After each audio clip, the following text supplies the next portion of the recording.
Kia ora, I'm David Chaston with 90 at 9, brought to you by interest.co.nz. This week at everything you need to know in 90 seconds at 9 o'clock with news. Global trade is facing a tough challenge in containerised freight costs. But first, initial new US jobless claims actually fell modestly last week to 195,000, although the seasonally adjusted level rose.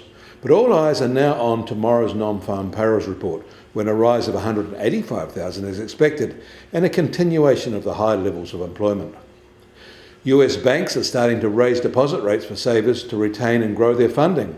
But as Bloomberg is pointing out, they are also back raising funds by collateralising their mortgage books. If you have memories of the GFC, you might be surprised to know how much collateralised mortgage obligations have risen. These are on top of other mortgage-backed securities. That's one to watch. And separately, it's starting to look like the US bird flu outbreak in parts of the US will be serious for their dairy industry, more serious than initially hoped. It is likely that milk production declines will have an international echo. And despite lingering price pressures, the ECB lowered its three key interest rates by 25 basis points overnight, as earlier signalled and expected, marking a shift from 9 months of stable rates. However, they gave no clue about where their policy rates are headed from here.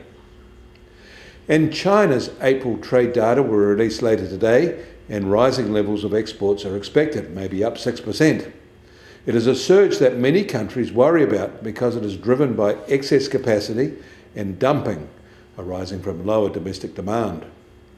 And staying in China, their housing industry is probably not going to drive any economic activity there for a long time.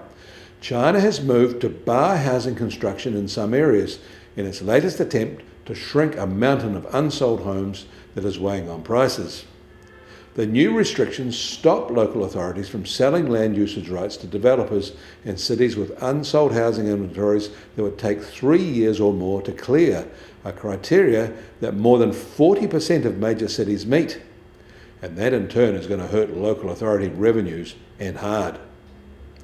Container freight rates rose another 12% last week from the week before, in an increasing jump in the cost of global trade. These freight costs are now 180% higher than year-ago levels.